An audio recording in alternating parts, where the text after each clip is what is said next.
Welcome back to JKMoto Podcast, a motorcycle podcast for the everyday rider, covering current bike and racing news, specializing in track days, club racing, and great entertainment. We truly do it all. And this episode is brought to you by JKMoto Entertainment, your one-stop shop for your motorcycle track day, club racing questions and answers. Subscribe on YouTube, follow on Facebook and Instagram at JKMoto Entertainment. We're going to get right into it. We'll run a quick intro, and then we'll bring on a very special guest. So stand by for the guest. My first track day, I got the pictures back, and I was like, I'm never doing that again.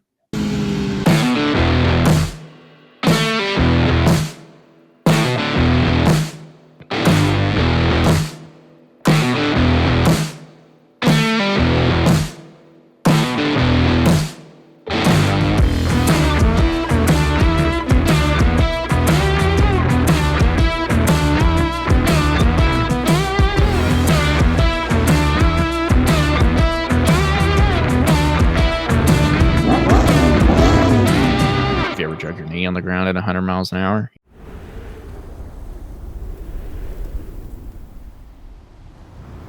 Welcome back from the break, not to the show. Well, to the show, not to the, anyway. This way is someone that you all should know, Lugnut, who has not been on the show in a while. Everybody say hi, Lugnut. Howdy. Hi, everybody. We're gonna catch up with him, and honestly, like, same for the audience, same for me, catch up with him. So I don't know exactly the best place to start, besides that's a street bike behind you with slicks on it, which doesn't do the dirt so well. But if I follow your Instagram, it's been a lot of dirt over there. Yeah, man. I've been doing this racing stuff for about just over 5 years now. And it's been treacherous at times and amazing at times, but it's a grind. So October, after my summer season was over, I had a little bad wreck with the Cowie behind me and decided it was a good time to maybe go ride some dirt and do something a little bit different and just kind of rekindle my riding spirits. So naturally, started riding some dirt bikes and doing some motocross stuff and trail riding with some really good riders. Actually, our friend and previous host on the show, Cole, has done a ride or two with me as well. But the racer in me couldn't stay away from a race, so I actually did a couple races in the winter season on a dirt bike. Okay. Some went very well, some did not. But it was a good time. Great learning experience. Very humbling, like going from street where you have grip all the time, well, most of the time, and things seem to be a much more controlled environment. And then you go grid up and race in the desert for the first time, and it's just dust for 10 miles and rocks coming out of nowhere and trees trying to knock you off the bikes and whoops and everything else. Like it was humbling and super fun, man. Like I really love riding the dirt bike. It's been great. Recommend everybody do it. Like it's such a fun time. It's so easy. You load your dirt bike up in the back of your truck, get a gas can and a gear bag, and you go ride. It's like I got this race trailer here. I've got $300 worth of tools on my table and parts here. I got a bike that's half empty, right, or half taken apart, waiting for tech. There's a lot more that goes into this road racing stuff. So a good, call it cross training or just call it a damn good time. That dirt bike stuff is fun, man. So it's been a good off season. I've had a blast. But it's time to put my ass back on the asphalt and do what I was born to do, maybe. Yeah. There you go. So you said humbling, and remind me, did you, because you had some canyon carving experience before you did the road racing. Did you have any dirt experience in your background? Legitimately not enough to consider. Like I had a CR 252 stroke for probably 6 months at one point in time, but it was more of like an excuse to go drink in the desert with your friends than it was riding. So not much riding experience whatsoever. Like, so when I got back on a dirt bike and I started riding in August, really, it was like a baby giraffe learning to walk for the first time. It was awful. So, when you mentioned humbling, I was thinking of all the people to say that, and the racer in you, as you mentioned, it makes sense. Maybe, and I don't know how well your races went. We can get into that, but coming from somewhere where you, depending on what club you're at and whether or not you're on the Moto America stage, but generally where I know you from, you kind of hold the top, I guess. I could see how being in a completely different world ends up being humbling. Absolutely. And even then, like, you got to stay humble, right? Like, sure, I might show up to a club race and you know, not challenged a whole lot, but in ways like I'm always trying to help my fellow racers get faster, because the faster I get, the faster I got to go. And you Hmm. know, I I don't forget that there's always somebody faster. The dirt bike thing was just a reminder that most of the country on dirt bikes is probably faster than me. So put me put me back to my first time on a racetrack. There you go. Very relatable. Yeah, yeah. So, as far as my races on the dirt bike, I did a team race at Mesquite, which was like a pretty gnarly race. It was 8 hours and 20 minutes, and there was four of us, and it was relay style. We took turns. The course was super gnarly. It was actually very rewarding just to finish that race because it was pretty brutal. But that was a team effort. And then I decided that I was going to try my hand at like a solo effort in the desert. And there's different styles. There's like real long, real fast races, and then there's shorter, more technical races. And I signed up for a shorter, more technical one, and I got my butt handed to me. Okay. Almost puked after the first loop. Sheesh. Yeah, it was a challenge. Yeah. Um, but it was fun. Like, I don't know, it's weird. It's like, what do they call it? Like tier two or type two fun or something, where it's definitely not fun when you're doing it, and then you look back at it and think that was a blast. Yeah. Type two fun. Sure. I never heard of that. I But think that's what it's yeah, called. Yeah. makes sense. Oh, you can. I know you got fast fingers on Google. You can Google it, and that's what I'm talking about. But so yeah, that's type two fun. And then I decided I didn't get enough, so I went and did another desert race. And so this one was more of a fast, longer race, and it was 94 miles. It was actually, my whole goal was to finish. And I finished the race. I was super proud of myself for finishing the race. I felt like I rode really well. And then on the way home, Stacy was looking up the results. I realized that I finished third in my class and fourth overall in my, tier, Hmm. if you will, like Okay. B class. That's Hell pretty yeah. damn good. I was stoked, man. That was awesome. Yeah, yeah. I got a gas 300 two-stroke and a KX 450 four-stroke, and I don't know. It's just a good time, man. So I know most of our listeners here aren't dirt bike people, but I'll tell you, if you thought about it and you got some trails nearby or something like that, it's really inexpensive, good, fun, and a lot of the stuff that you do on a dirt bike is way different than what you do on a street bike. But bike control skills are bike control skills, and that stuff crosses over. So you go ride dirt bikes, and if you're a track guy or a canyon guy or even just a street rider, the dirt bike stuff is going to make you a better rider on the street bike. I Yeah. promise you. I mean, I've heard that all over, and I feel like no matter which side of the world you've dived into, you hear that quite a bit.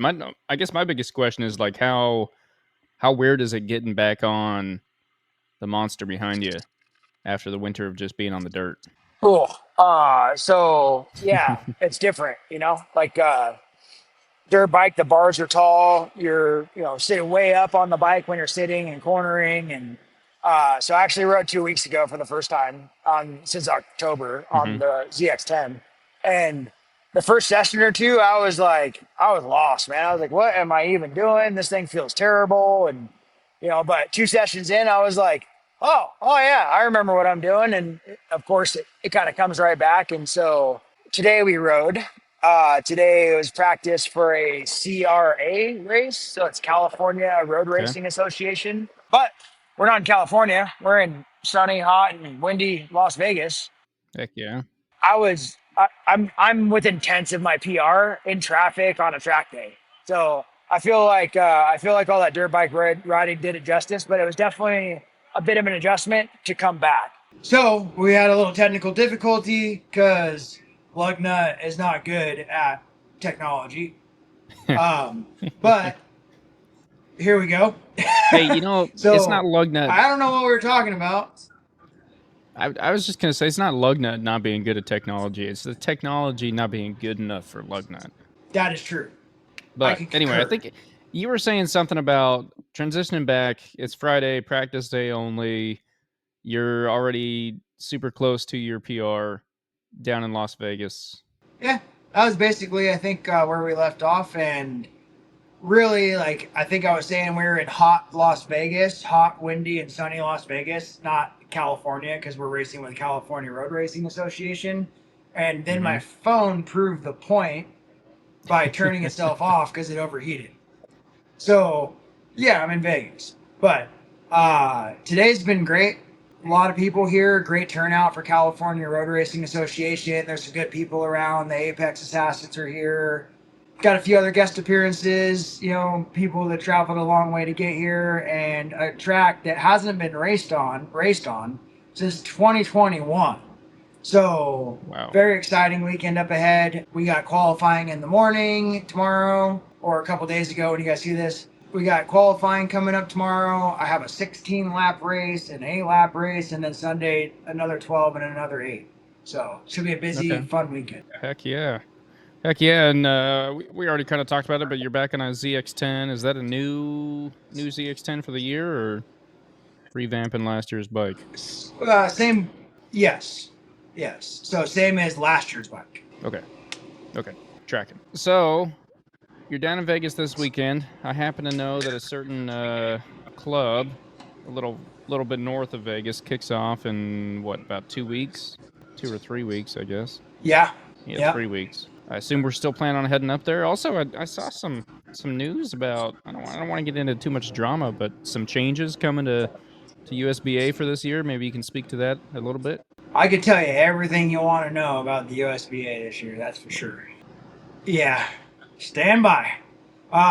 It's all good stuff, man. They stepped it up. It's going to be a great year, actually. But so their season starts tomorrow as well. They have their new racer certification, and their track day and stuff. You know, it's still a little cold in Utah, so that is what it is. But we go there the first weekend of May, and that's round one for USBA. So, sidebar, me and you had talked about, because you're a brother on the East Coast, me coming out there for Road Atlanta.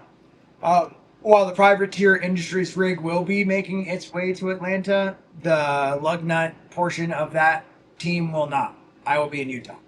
Oof. Okay.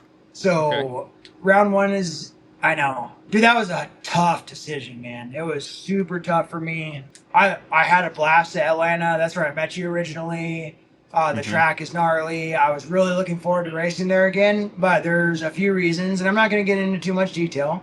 But there's a few reasons why I won't be going, and I'll be racing in Utah, a lot closer to home. Does any of that have to do with not wanting to miss out on points from Utah? I guess that's a small portion. Like, that's a benefit to racing Utah. So Mm-hmm. points, purse money. So this year, Burt Brothers, who is the sponsor for the track, Burt Brothers Motorsports Park, Motor Yep. Park, and KOM.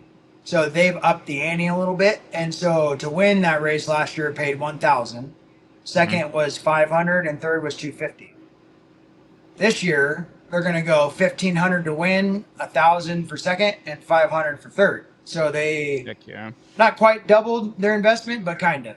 Yeah. So that's exciting. So added benefit to Lugnut's life and having to race in Utah for round one instead of going to Atlanta is that, you know, there's some good money, and obviously the points to retain the number one plate in Utah will be, that's good. Yeah. I have fun racing in Utah. I'm not mad about it, but I really do wish I was going to Atlanta. Fair enough. And I have to bring up, I don't know if you noticed my sweet little thing behind me here. I really want to put this down because I do. it's a joke. But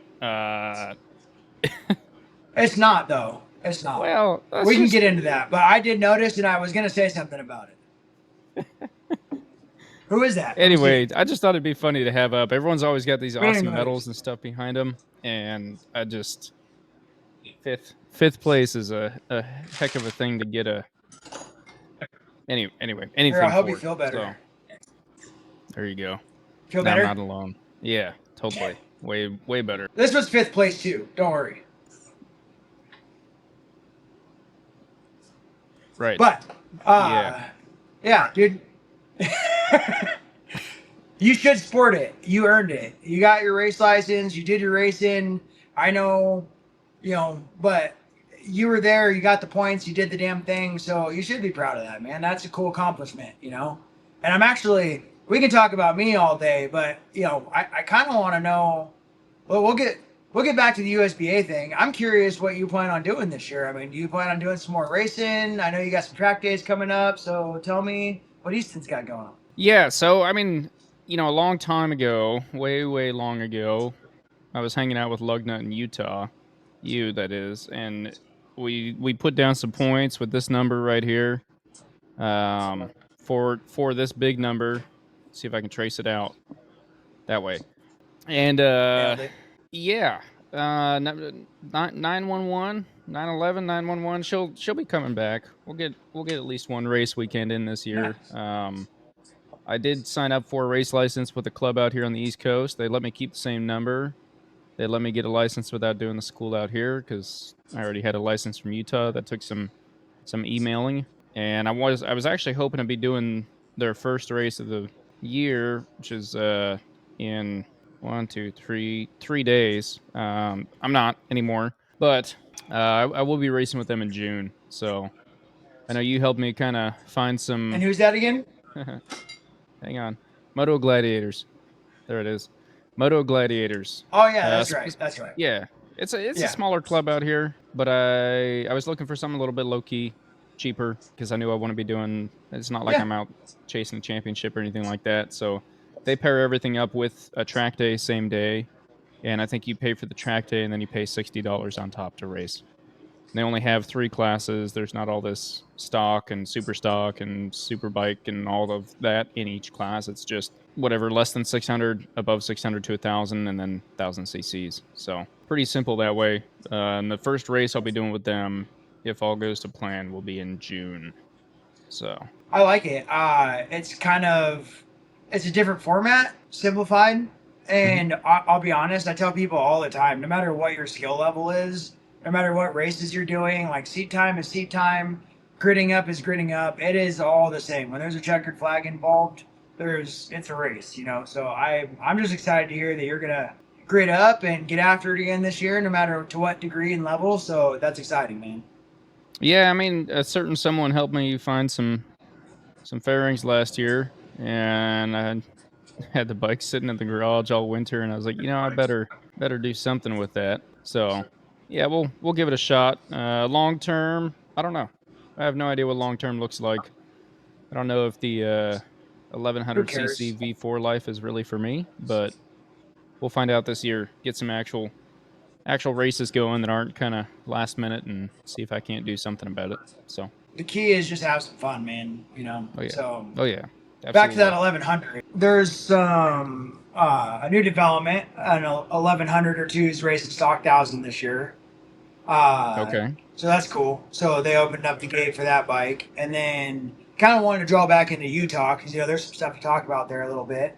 Mm-hmm. My main competitor last year was on his 1100. Those things are ripping fast. Your 120 pounds or so doesn't necessarily need all that, but why not if you got it? Yeah. Yeah. But anyways, yeah, it's a lot of bike, but that's awesome. That's fun. They're fun. They handle great. Have you, just out of curiosity, I was thinking, what? Sorry, have you ridden one? Yes. Okay. Sorry to interrupt. No, it's okay. It was interesting because I rode 2. One of them I was instantly comfortable on. And it was super fast, and I'm not an elbow dragger, but I literally had my elbow on the deck in like 2 laps on this thing. It was just it was set up nice. Everything about it, I loved it. Mm-hmm. The other one, my gorilla of a friend, his name is Tor Christensen. Maybe he'll listen to this. He has to call him a gorilla. He's just a big, buff, bulky dude, and his setup is like way too stiff for me, and the ergonomics are wrong. So that wasn't as great of an experience, but overall, I think they're a pretty badass bike. So okay, fair enough. So let's knock out some USBA things. 6 rounds this year. Mm-hmm. It goes east, west, east, west, and then perimeter. Yeah, So and back that on the is long track for round 6. and that's new, right? Last year they did a perimeter track day, but I don't think they did a perimeter race Right. last year. They did not. So that'll be the grand finale, round 6 on perimeter. Also new this year, the reintroduction of endurance racing. So in addition to enough sprint racing to wear you out over the course of a weekend, they're adding a 90-minute sprint race every round, round 1 through 5, we'll say, 90 minutes on Saturday. So they have 3 classes. You can run your own bike and by yourself, or you can run one bike with 3 other teammates up to, or they have the relay style where it's everybody rides their own bike, teams of 4. So you can have fun with it. You don't have to take it too serious as far as building an endurance bike, but it's a neat challenge and people are really excited about it. People from out of state are going to be coming down to do it. The endurance thing is huge. Heck yeah. Okay. So the caveat there, I guess, is perimeter round 6. Not only is that a big deal, like perimeter is a special thing because it's 180-mile-an-hour straightaway on the big bikes. You're probably going to do 195 on your Aprilia. But Okay. it's you would, I would on your bike if I was your Yeah. size. That straight, So that perimeter straight is nuts. it's pretty wild. Like once you get past halfway and you're still like, dude, I still have a whole straightaway to go. It's wild. Yeah. So in round 6 on perimeter, the endurance will not be 90 minutes. It'll be 3 hours. Sheesh. Okay. Okay. So round 6 is definitely good. I was gonna say break it down for me a little bit. You said you have multiple classes. You had 90-minute race, endurance race. You can have one bike with a team of 3, or you said you could do a pass off style. Is that 4 people, 4 bikes? Yeah. Okay. Yeah. So how it works is like the 4 people, 4 bikes. Up to, right? So if you had 2 people and you wanted to do it, do 2. 3 people, do 3, 4, do 4. The true endurance. So that's called relay or pony express. Depending on which club is providing the endurance racing, they have different names for it, but that's a traditional version of endurance racing for clubs. The other Okay. one, the most common, is the true endurance. True endurance is one bike. You're swapping tires on the bike. You're swapping. You're putting fuel, and you're swapping riders. So you can have a team of 2 or 3 or 4, but sorry, my fingers weren't working for a second. But basically, it's up to 4 riders, one bike. That's called true endurance. And then Okay. if you're really crazy, you got Ironman. Ironman is one man, one motorcycle. It's kind of what I'm saying. Absolutely not 90 minutes. So Especially the last round. You're saying 3 hours. One dude, one bike. dude, that would be brutal. Yeah. No. Yeah. So, but there's some people that want to do it, and more power to them. It's not my thing. I'm not an endurance racer. That's not my thing in general. But I will be racing endurance this year. I have a teammate that is racing endurance and wanted me on his team, and I couldn't tell that gentleman no. So you might know him. His name's Cole Burmester. Mm-hmm.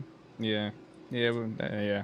I might have known about that one a little bit. Heard some talks in the background. That'll be fun. That'll be awesome. That'll be a good time. It will And definitely that's be a good time, and I'm making him ride a Kawasaki. So sweet. So now walk me through. You guys got a game plan for that all? And you don't have to give away company secrets or anything like that. But I don't think you've done endurance. I don't think he's done endurance. The club hasn't done endurance. So everyone's kind of walking into this brand new. You guys studying up on how other people have done it? We're just gonna like go by the seat of our pants for the first round, see how it goes, make a plan from there. What's the game plan? So, as a club, the USBA actually used to do endurance. It's been many years. Okay. So, they have documentation of how it worked. Of course, as racers, like there's a number of us that are involved with decision making. I'm not really that guy. I said us, but I'm not. I'm more an advisor, but that have gone and raced at, like in Colorado at the MRA or whatever. So we were able to pool our experiences together in addition to the previous rule book and structure of endurance in Utah, and we're dialed, dude. Like as far as the club's concerned, it's dialed. It's 100% professional. It's fun. It is set for success. It's done. Heck yeah. So, yeah. I mean, dude, as far as a team, like me and Cole, I was like, hey, like, let's do like this and like, let's do like that. We're kind of flying by the seat of our pants. We kind of have a vague idea of what we're doing, but, you know, I'm just going to go out there and lay down some heaters and I'm going to make Cole ride most of the race. Okay. All right. He doesn't know it yet, but that's what's happening. That's good. That's good. That'll work. Yeah, that'll work. Oh, Yeah. man. So, one other thing, USBA, I mean, they rearranged some racing and stuff like that, kind of renamed some classes, but everything else is kind of standard operating procedure. But in years past, and I know we've talked about this on the podcast, qualifying versus not qualifying for your grid positions, you know. In Utah, it's always been like order of sign up. Well, first points in the class. So the class leading points guy is graded on pole. And then it goes down the points list. And then if you're new to the club, you're basically grading in the order of which you signed up. So kind of a bummer for people who just come from out of town. This year, USBA is doing qualifying for all classes. So it used to be just KOM, the money race. Now they're qualifying. There's 2 qualifying sessions for every single class. So if you come out to race with the USBA, you get to fight for your grid position, which honestly adds an element of fun. Like it's like watching MotoGP. You know, like you have qualifying. Like that's exciting. You know, who's going to lay down that 1/1000th faster lap, right? And then you have your sprint race, and then you have your main GP. So adding that element of qualifying to an already super fun club and super fun track, like it's just elevating the game. Like USBA this year is top notch, man. It's gonna be awesome. That's sweet. That's sweet. Yeah. So qualifying, and then just because I'm relatively new, and I know there's some people out there that aren't necessarily doing the club racing thing, but it doesn't necessarily mean that you have 40 different 15-minute qualifying sessions, but rather that you send out groups of qualifying sessions, correct? Yes. Yeah. So basically, it'll be the KOM group. So the premier race group, and there'll be 15 to 20 of us in that session. And then they'll have like the next fastest and then the next fastest. So it'll be 3 separate groups. Everybody will get 2 opportunities just in case you have a mechanical or you get caught in traffic or something like that. They give you 2 chances to make a good lap time. So it'll be broken up into those 3 groups, which you experience because you've seen the practice groups at USBA. Mm-hmm. So the practice groups are now just qualifying groups. So those same groups will be qualifying. So they'll be taking the times and actually gridding by times. So it wasn't really a big operational or logistical difference. It does add some challenges for scheduling and stuff, like day-to-day scheduling. But you know, they got it figured out. It's gonna rock, man. Like I keep saying it and I keep telling everybody USBA is a great time, but this year it's gonna be a huge step up. You know, we got some new sponsors for the club, and there's amateur money too. So there's not just the purse money for the KOM guys. Like they're gonna give amateurs money for different various races as well. So if you're an amateur racer and you want a chance to earn some tire money, like the USBA's got it for you. It's pretty rad. Yeah, that's awesome. No, that's super sweet. And I think I mentioned this a lot last year while Cole was still on the podcast and racing out there. But the fact that you've got East and West, and now finishing up to the perimeter. I know some people are against the perimeter. Some people don't like it. It's probably my favorite layout there. I love that layout personally. And I also think that that's a super sweet way to just kind of like end the season. You know, like season finale. Let's do it on the big track. 3-hour endurance race. Let's get out there and get after it. I think it's super awesome, and it also kind of brings in that like element of surprise. Like it brings everyone to an even playing field for the last race of the year. So if by chance Lugnut doesn't already have the championship secured by then, you might be able to get him. I don't know. Who knows? Bring it. So and on that note, I'm the opposite. Perimeter is not my favorite because my favorite corners from west and my favorite corners from east get taken out of the equation when we run perimeter. So while I might shine on east and west, I don't. I've only got 5 laps on the perimeter track ever. I mean, they were pretty fast, granted, but you know, you were there that day. You're riding the Husky, the 401. I'm pretty sure that's what you rode that day. So yeah, but Stacy had her Ducati there too. If you remember the V4. I do remember that. Yeah, I did take the Husky out on the perimeter. I can only imagine how toyish that felt. I will say, so one, I have a very hard time when I'm not riding my own bike. Specifically when I'm riding someone else's. I have a hard time kind of like letting go and actually riding the bike and trying to forget that there is someone else's money sitting underneath me. For two, we talked about the straight earlier and how big and long and crazy that straight is. And doing that on a bike that maxes out when you hit that halfway point is you just kind of start to feel bad. And the 401 is a super sweet little bike. I know Cole absolutely loves that thing. I don't love it quite as much as him, but it's definitely a ton of fun. But you take a little tiny bike like that down that straight, and yeah, you get halfway, and you're just like, "Is it okay to be sitting here in 6th gear red line for this long? Like, is it, you gonna be okay down there, buddy? Do I need to?" Yeah. Oh man. Yeah. It was ridiculous. The rest of it, is kind of fine, but that straight with that bike is just something else. Yeah. I'll be honest. So I mentioned Stacy. Hey, say hi. Hi. Come on. She said no. She's tired. I always talk about Stacy, but she's sitting right here. She's listening. There she is. Hi, Stacy. Yeah, we always joke when we hear airplanes when we're outside. And so, oh, there goes Stacy. So, but when we were there at that perimeter round, she had her Ducati there, and I don't think I rode it, did I? I think I was scared. I didn't have the balls to ride it because that thing is so damn fast. It was also like a 1200, V4. It was the S model. It was so damn fast. I was like, dude, I am not riding that on this track. I'm like, it is too fast. The brakes and the suspension were stock, I'm like, it is way too fast for that. I remember being in 6th gear pinned on the front straightaway and it still being long. Yeah. I'm like, yeah. Yeah, you get to 6th gear and you're just on it. So, but, perimeter's exciting. People love it. It's a thing. It's a spectacle. If it's your thing to go as fast as you can humanly go on your motorcycle, perimeter's probably a good idea. It's in September, Utah. So figure it out. Make it there. There you go. Come do a 3-hour endurance race Ironman. Prove that you're a man. Yeah, I recommend that for everyone. Great way to end your season. Yeah, me too. Go in the winter. 100% do that. Yep. Yeah, you won't walk for a week. But... Oh man, maybe I'll come out and do that. I will only do that. That's it. And you're right. Just that and do it on the Husky.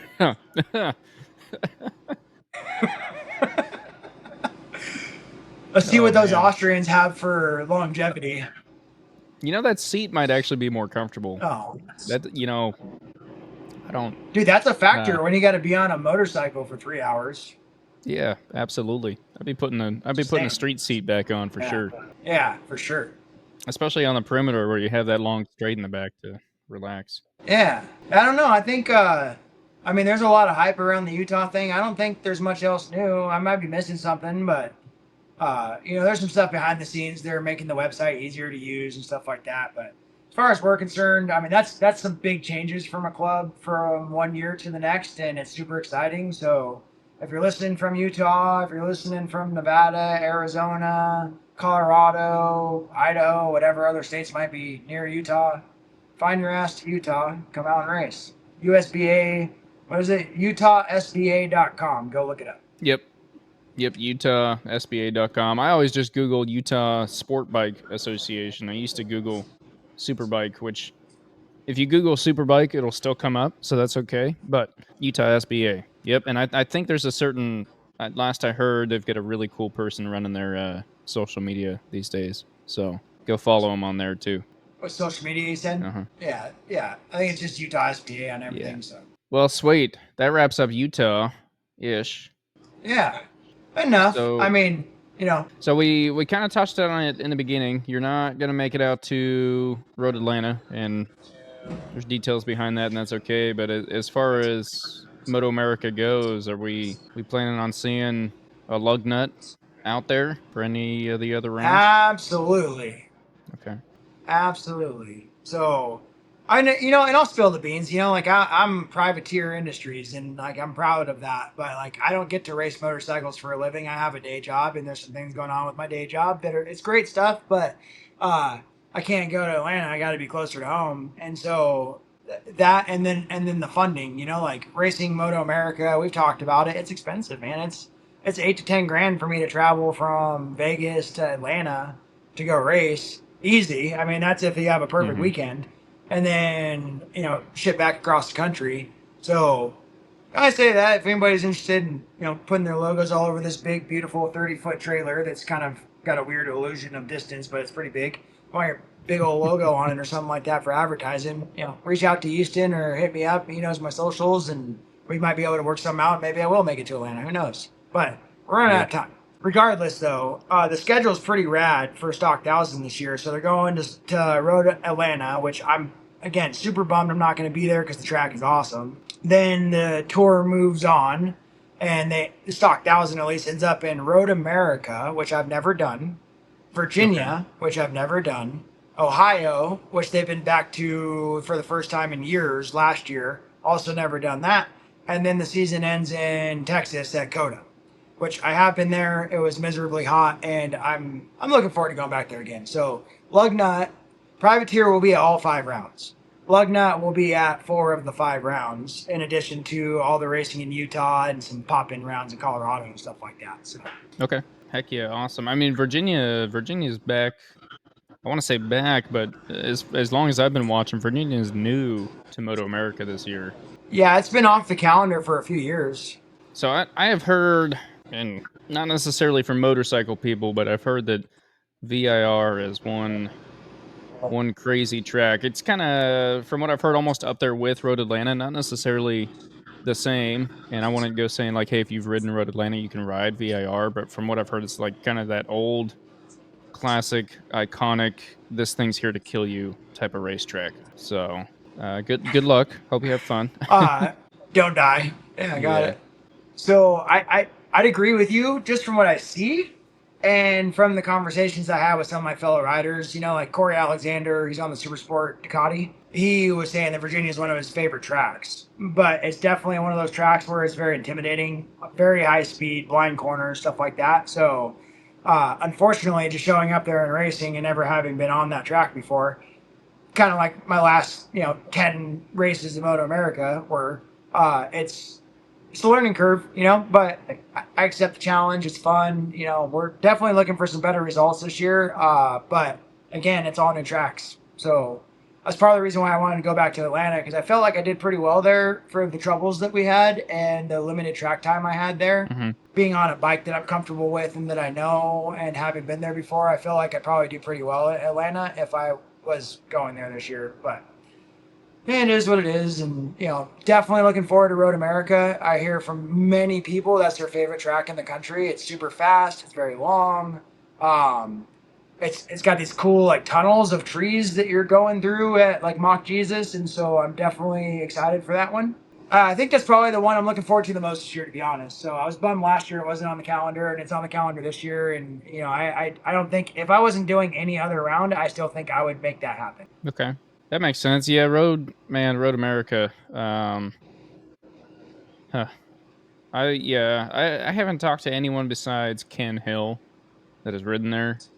Which Ken Hill's a pretty big name, and he did say that that's his favorite track in America, and he's been quoted saying that all over. I believe the phrase he uses is "old school badass," and Makes sense. yeah, watching the race in there, I played it on a video game. That doesn't mean anything, but yeah, once again, it's just one of those. I feel like it's an American icon. I'd put Laguna Seca, Road America, Road Atlanta, probably VAR, and then maybe something up in the Northeast. I don't know those ones as well. Probably Pit Race or something. But I'd put those in the American icon tracks. Maybe even Indiana. I don't know. No one Fully races there agree. anymore, but Yeah. Well, I guess that track was super fun in Indianapolis. So they did it a couple years ago with Moto America. And I think they only did it for 1 or 2 years, and then they weren't there anymore. And I'm like, well, that kind of sucks because it looked fun. But it's kind of Daytona-esque where you're using, the car track and then getting back onto the infield or whatever. Yeah.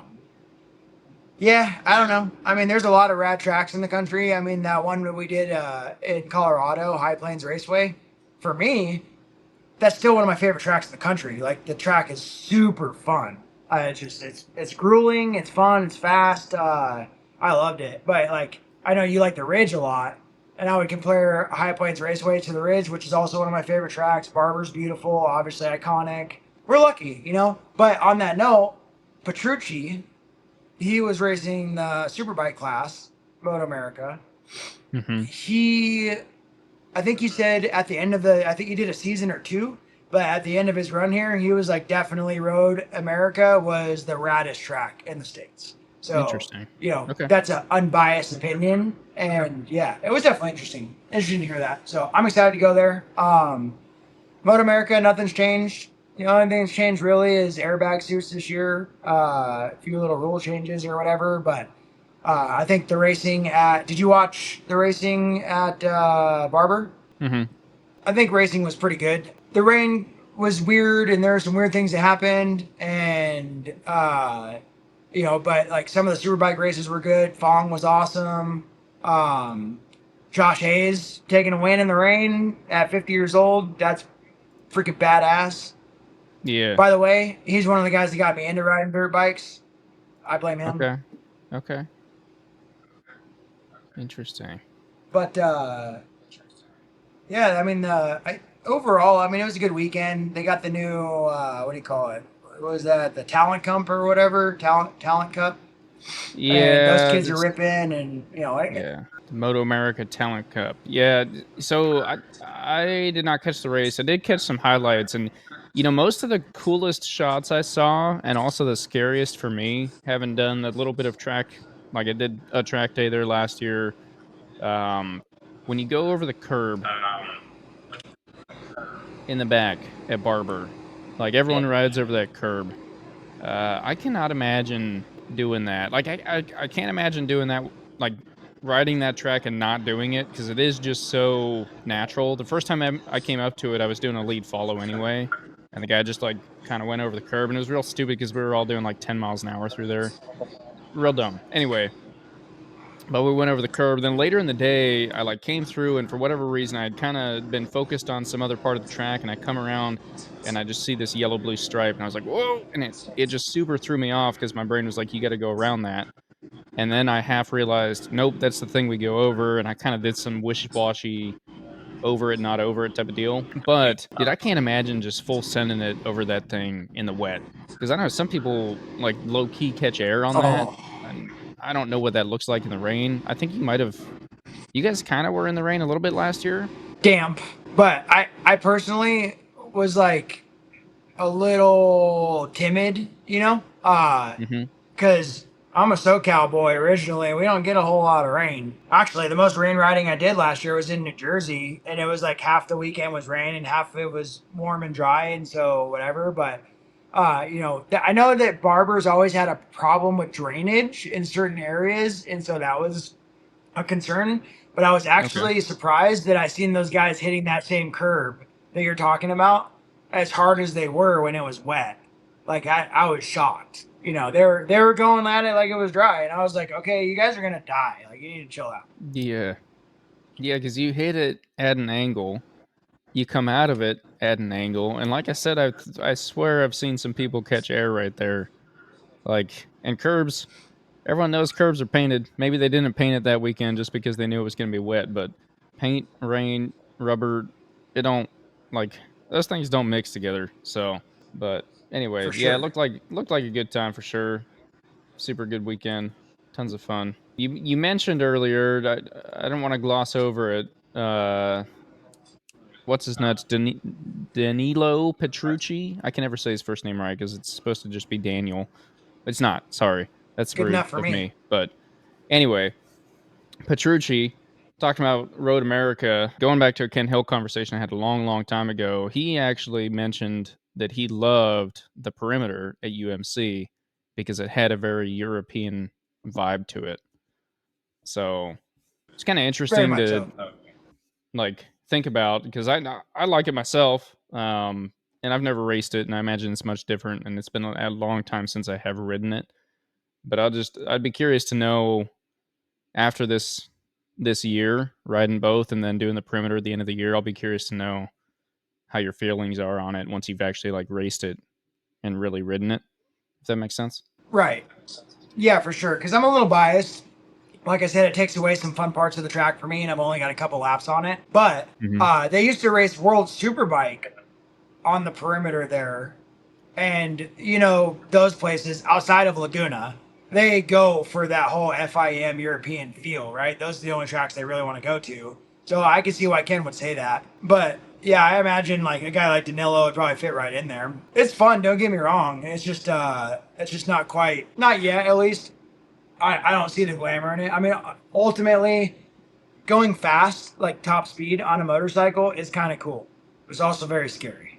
I like to stop and turn fast, you know, That's hence the fair. stoppies. But so yeah. So I like flow and stuff, and so that top speed thing, and that's what most people go for because they never get an opportunity to just like do 160 to 180 miles an hour on a motorcycle outside of a freeway, which don't do that. So yeah, I can see the glamour behind it, but you know, for me, it's maybe it'll grow on me. I'm looking forward to it. You know, I'm looking forward to the summer. I think taking the break this year, I really needed it. Taking the break during the winter and doing some dirt bike stuff. Mission accomplished. It was designed to stay bike fit and do and kind of rekindle my spirits for motorcycles because when you're racing every single weekend and traveling the country and traveling for work and everything else, you get to a certain point where you're just damn tired. Yeah. Yeah, you just want to stay home and relax for once. Yeah. Hang out with my babe, hang out with the kitties, hang out with the snakes, old Jack Miller, Heck maybe yeah. watch some racing, maybe. Oh. Speaking of, been trailing along with MotoGP. Are you asking, or are you saying you have been? Both. Yeah, You've been watching? I've been following along. Yeah. I know I've been listening to your shows and kind of catching your synopsises, so I kind of already knew the answer, but your boy is cleaning up house, doing pretty damn good, having fun. He is. Yeah, it's a scary year to be a fan. You know, in the past couple years, it's been like, who knows what this guy will do? It probably won't be great, but there's a like kindle of hope. This year, it's like, okay, let's just hope he doesn't wreck it out, because if he doesn't, he's probably got it. And I'm not trying to be all braggy and whatever, but it's a weird spot to be.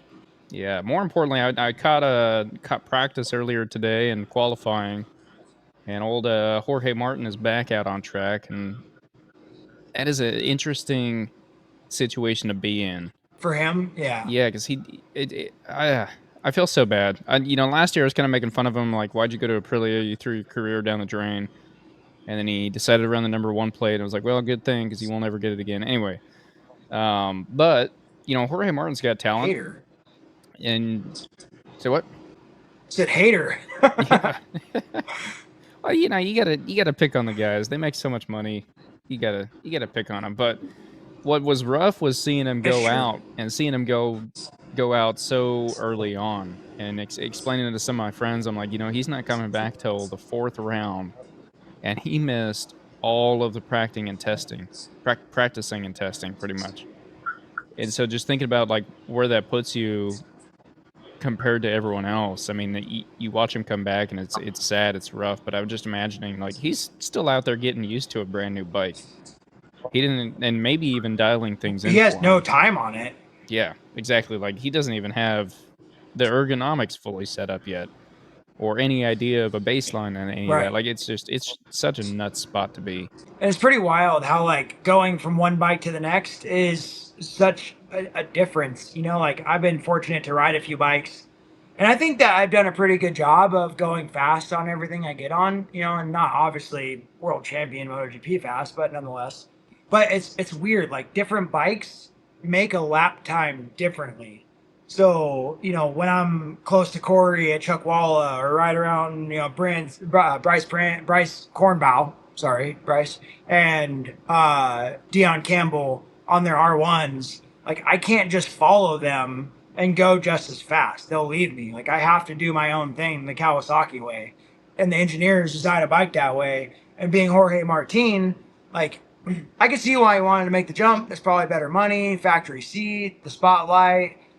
But the other side of thing is a little bit of like pride, right? Like, what if I went to this other manufacturer and I put him on the map and I won a championship? And you know, I expect give him 2 or 3 rounds, and that guy is going to be trouble for people up front. But it's going to take 2 or 3 rounds until he gets to that point, for sure. Yeah. Yeah, I'm not. I don't know. My only fear is that Aprilia doesn't actually have the bike for him. Because I'm with you. Jorge Martin's got the talent. Right now, he's still getting back into. That's the other thing too. Is not only does he not have time on the bike, but he's also getting back into full fitness after some pretty hefty surgery. I hope that Aprilia can show up with a bike that he can actually use.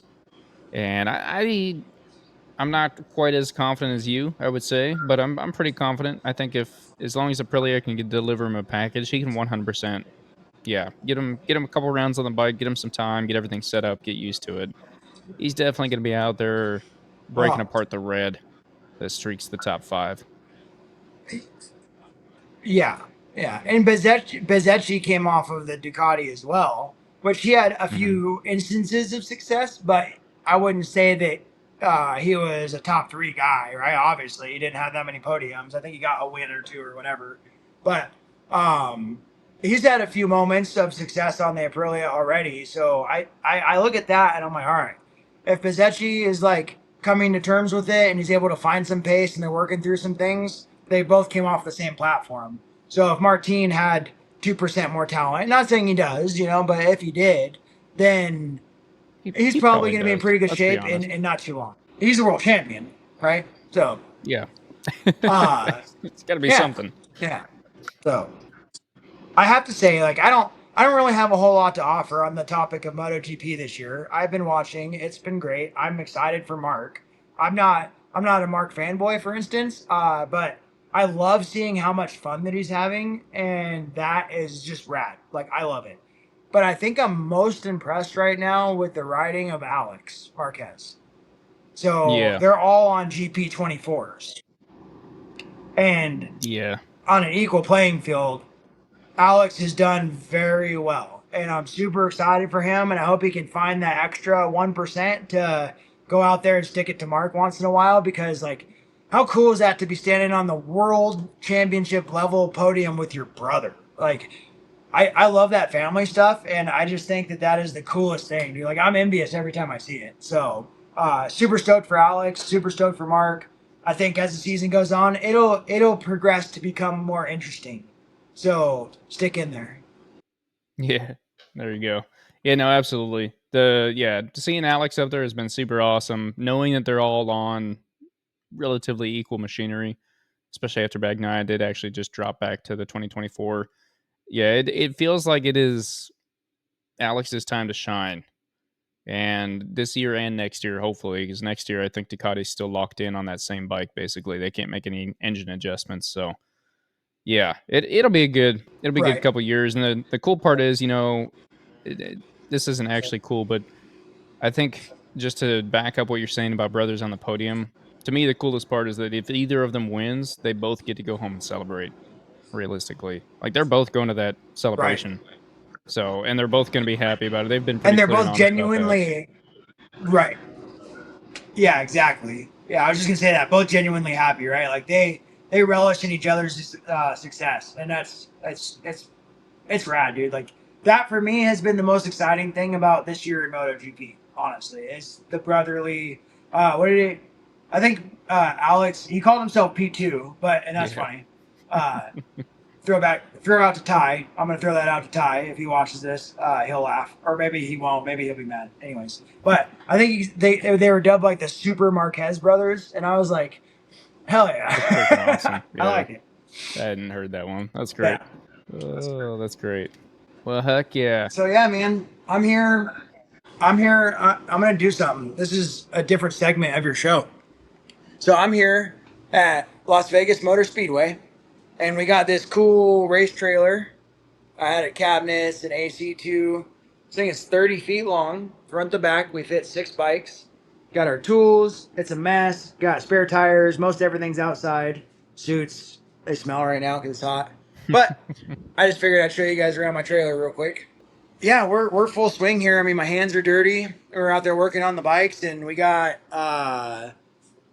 qualifying coming up tomorrow. We got tech coming up in a few minutes. Yeah, dude, like I'm excited to get back into this road racing stuff. It's great talking to you about it because it just amps me up even more. Heck yeah. But super pumped about it. Hoping to cash some checks this weekend and kick some ass and have some fun and cheer my boys on. And yeah, dude, I don't know. Life's good, man. Life's good out here. It's cool to catch up with you. That's for sure. Hell yeah. I've been looking forward to it. I've been planning on getting you back on at some point. It's been awesome having you on here, be able to catch back up, and yeah, you know, keep in touch. Let me know how the weekend goes, and I think if I'm trying to add another track that I've watched motorcycle racing at, so I'm planning on making my way up to VIR later this year. So we'll definitely meet up Heck yeah. at that point.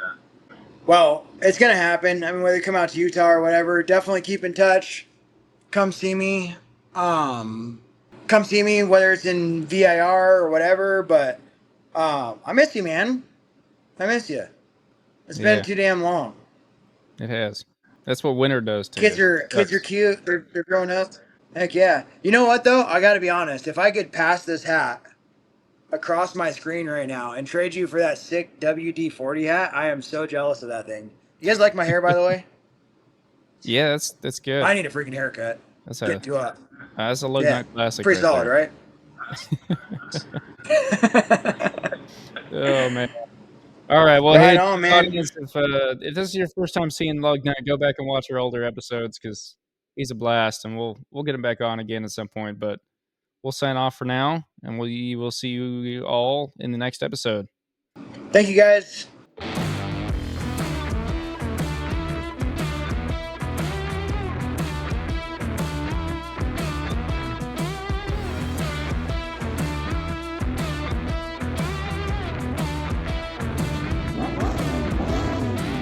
Have you ever drug your knee on the ground at 100 miles an hour?